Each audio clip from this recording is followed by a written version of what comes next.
chers amis, très heureux de vous retrouver encore ce matin. Je voudrais, dans le partage biblique que je vous propose, faire suite à notre précédente réflexion. Vous vous souvenez, cette réflexion qui nous a amené à découvrir en la personne de Jésus-Christ le Messie, celui qui ne brise pas le roseau cassé.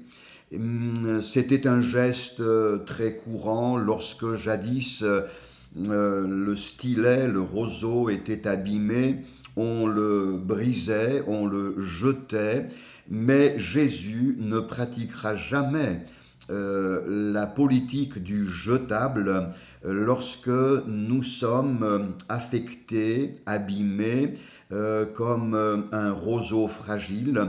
Le Seigneur Jésus va s'employer à nous réparer afin que notre vie continue de raconter les merveilles du Seigneur.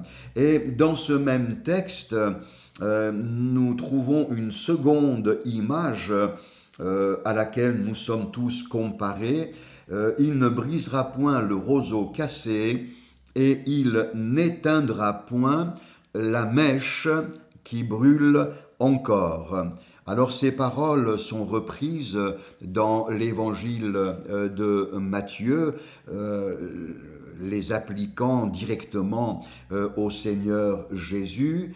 Au chapitre 12 et le verset 20 nous dit « Il ne brisera point le roseau cassé et il n'éteindra point le lumignon qui fume ».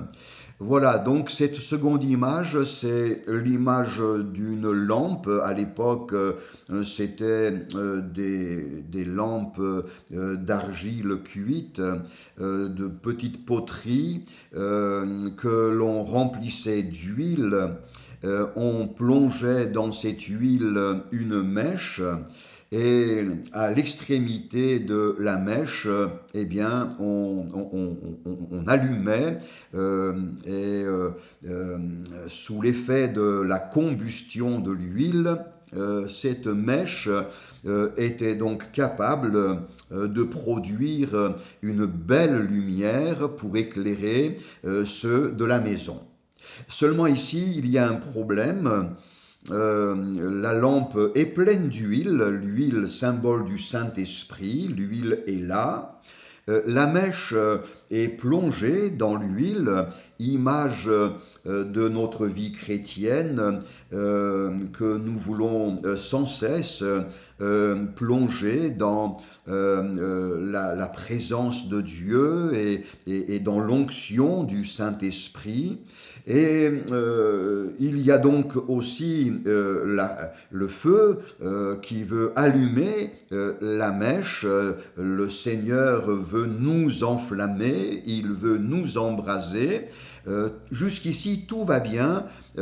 Seulement, le problème se pose lorsque le feu étant allumé, il n'y a pas production de lumière.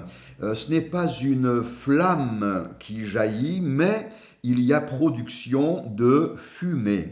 La mèche émet une fumée désagréable au lieu de produire une belle flamme qui réchauffe et qui éclaire et qui est donc d'une grande utilité.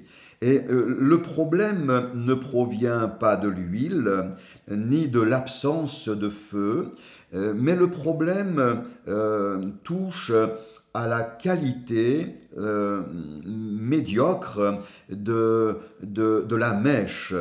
Les fibres qui composent cette mèche comportent des impuretés et lorsque la combustion veut s'effectuer, la présence de toutes ces impuretés empêche la production de la lumière et produit au contraire de la fumée.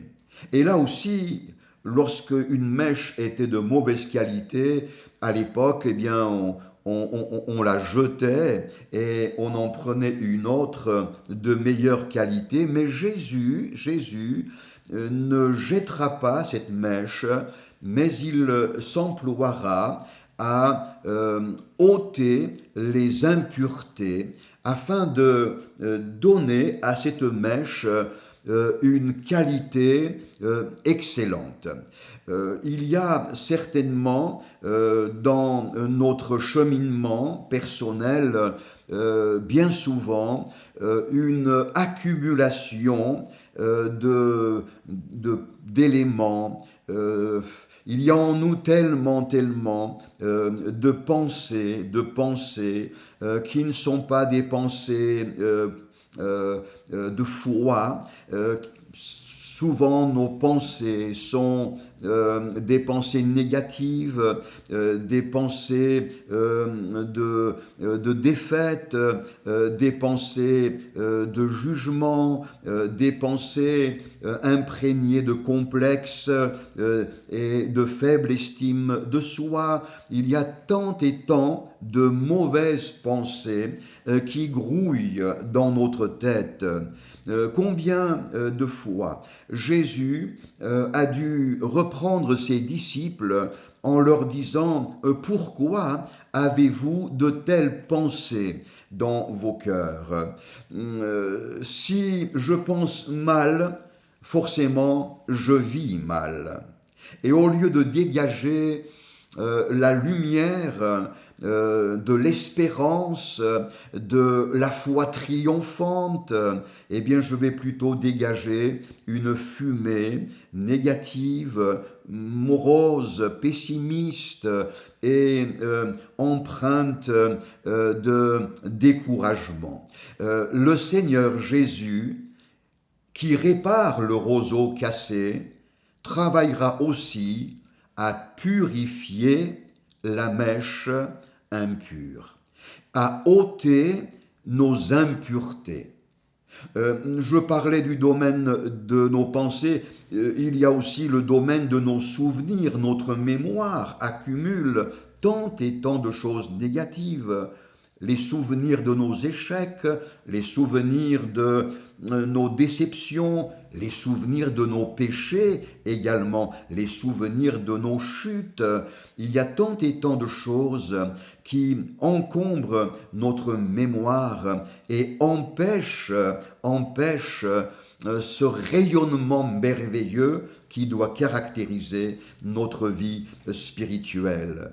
Eh bien, nous avons besoin régulièrement que Jésus nettoie notre être intérieur, qu'il nous purifie, qu'il ôte les choses nuisibles, afin que notre être intérieur soit sans cesse renouvelé, inondé, envahi de cette vie limpide du Seigneur.